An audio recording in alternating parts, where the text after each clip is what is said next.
Akhirnya, gue kebagian juga buat review laptop bisnis Asus. Ini adalah ExpertBook PM3. Dia bukan cuma cantik, dia strong, dia powerful, dan dia juga punya fitur keamanan enterprise. Ayo kita bahas semua.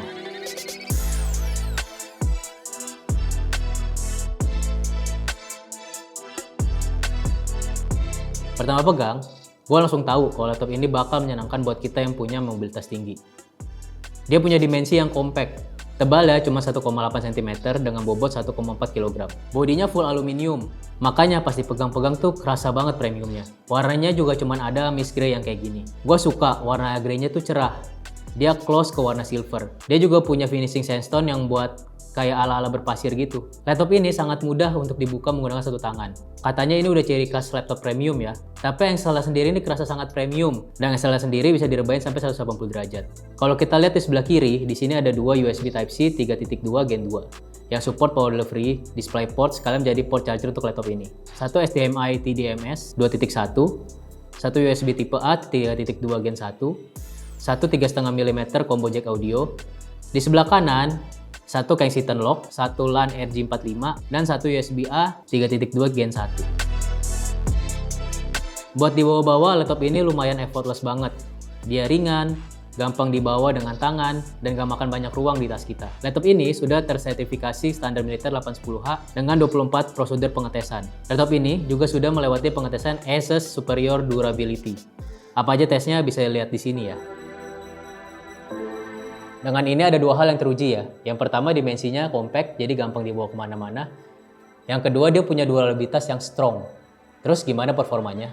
Laptop ini ditenagai oleh AMD Ryzen AI 7350 prosesor, punya konfigurasi 8 cores dan 16 thread. Clock speednya bisa di boost up to 5 GHz, ditandemin sama GPU AMD Radeon 860 dan NPU AMD Ryzen AI yang bisa proses data up to 50 TOPS. RAM-nya ada 32 GB DDR5, bisa di-upgrade sampai 64 GB. Storage-nya 2 slot, 1 TB NVMe PCIe 4.0 yang bisa di-upgrade sampai dengan 3 TB. Wi-Fi 7 dengan Bluetooth versi 5.4 dan by default laptop ini sudah terinstall Windows 11 Home Edition. Dia juga sudah menggunakan Asus Expert Cool Thermal yang bisa menjaga suhu laptop ini tetap dingin. TDP-nya lumayan gede ya, 45 watt. Gue sudah coba running beberapa benchmark. Di PC Mark 10, laptop ini berhasil mendapatkan overall score cukup tinggi di 7200. Ada 3 aspek yang punya nilai paling tinggi yaitu Essential, Productivity, dan Digital Content Creation. Di Geekbench 6, laptop ini berhasil mendapatkan skor single core di 2861 dan multicore-nya ada di 11397. Ini angka yang cukup tinggi ya. Di GPU benchmark di API OpenCL, skor ada di 23107 dan di API Vulkan skor ada di 26036. Di Cinebench R23, skor multicore ada di 15119 dan single core ada di 1964. Di 3D Mark Storage Test, skor ada di 1389. Gue juga running Krista Dismark. Storage laptop ini punya segmental read speed di 6,3 GB dan write-nya di 3,9 GB. Layarnya menggunakan panel IPS 14 inci yang punya resolusi 2560 x 1600 pixel dengan rasio 16:10, refresh rate 144 Hz, screen to body ratio-nya 88%, peak brightness di 300 nits, dan layarnya ini punya lapisan anti glare. Gue jujur kepinginnya layarnya ini menggunakan panel OLED, tapi ternyata layar IPS laptop ini tuh sangat memuaskan. Ini tuh kayak layar IPS layar tinggi ya. Detailnya tajam, kontrasnya sangat baik, dynamic range-nya terasa luas, dan warnanya dieksekusi dengan sangat baik. Warnanya itu punya karakter yang natural. Sayangnya, baik di YouTube ataupun Netflix, layar ini belum support playback HDR. Tapi nonton di laptop ini tuh masih nikmat banget. Paling kepekatan warna hitamnya aja sih yang kalah sama layar OLED. Tapi menurut gua, layar ini cukup satisfying. Speakernya juga cukup lantang. Gua suka dia punya layering dan kontras yang cukup baik. Detailnya juga lumayan rich. Audionya sudah ditune by direct. Efek surroundnya juga cukup baik untuk kita nonton Netflix. Dan jujur, laptop ini sangat enak dan sangat proper buat kita pakai kerja. Pertama, touchpad-nya itu gede ya, sangat responsif dan akurat. Pas kita pakai, materialnya terasa premium dan tombol kliknya juga punya feedback yang empuk. Keyboardnya ini juga enak banget. Dia sudah spill resistant keyboard, jadi aman banget kalau ketumpahan air ataupun kopi. Dia punya key travel 1,5 mm yang empuk. Jarak antar touch-nya pas dan ukurannya juga lumayan besar. Jadi lebih aman lah dari typo. Webcamnya punya resolusi Full HD yang sudah dilengkapi dengan privacy shutter dan ear function. Kualitas kamera itu sangat decent buat meeting online ya. Dengan adanya ear function, berasa ya kalau efek potret blur backgroundnya lebih rapi dan natural. Berkat NPU yang bisa proses data up to 50 TOPS, Laptop ini tuh terasa effortless banget buat jalanin Windows Studio Effect. Mikrofonnya ada dua array yang langsung menghadap ke kita. Posisinya ada di sebelah kanan dan kiri webcamnya. Ada AI noise cancelling yang bisa kita aktifkan di aplikasi My Asus. Untuk biometric unlock-nya juga udah lengkap. Ada Windows Hello Face Unlock dan fingerprint dengan video to security key yang sensornya jadi satu dengan tombol powernya.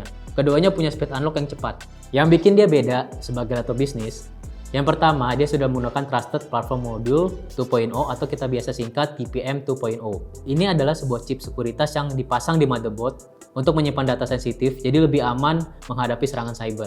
BIOS sendiri sudah menggunakan rekomendasi panduan NIST SP800-155. Support Absolute Persistent 2.0 yang bisa kita aktifkan di menu Advanced di menu BIOS. BIOS sendiri sudah support Safe Recovery dan akan dikasih update sampai 5 tahun ke depan.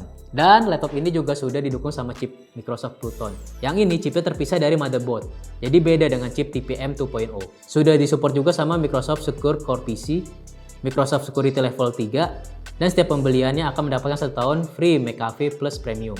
Karena NPU-nya sudah bisa proses data up to 50 TOPS, laptop ini resmi menjadi Copilot Plus PC, di mana respon Copilot-nya tuh memang cukup terasa instan. Terus ada fitur kedua, kita bisa mengaktifkan recall. Tapi fitur ini masih statusnya preview ya. Intinya recall ini bakal mengambil snapshot atau screenshot saat kita pakai laptop ini. Kalian bisa track tuh apa aja yang sudah kalian kerjakan di laptop ini. Ya sebalik ngomongin Windows Studio Effect, bakal kerasa effortless ya karena NPU-nya powerful. Bahkan waktu kita aktifin semua fiturnya. Kita juga bisa pakai fitur live caption, dan proses translate-nya ini juga instan. Sayangnya ini belum support bahasa Indonesia ya. Ada juga aplikasi Expert Meet. Ini aplikasi besutan Asus yang statusnya masih beta dan berbasis AI. Ada 3 fiturnya, yaitu untuk translate, untuk enskripsi dan summary hasil meeting kita, dan kita juga bisa kasih watermark pas kita lagi meeting online. Baterainya ada di 70 Wh. Yang gue pakai, baterainya itu berkurang sekitar 50%-an selama kurang lebih 3 jam pemakaian ringan untuk ngetik dan browsing-browsing. Batuk chargernya udah cukup compact. Sudah menggunakan USB Type-C dan support fast charging 90 Watt buat ningkatin mobilitas. Oke, untuk harga start dari 13 jutaan, laptop ini tuh udah memenuhi segala aspek untuk laptop bisnis ya. Apalagi Asus gak main-main soal ketahanan bodinya.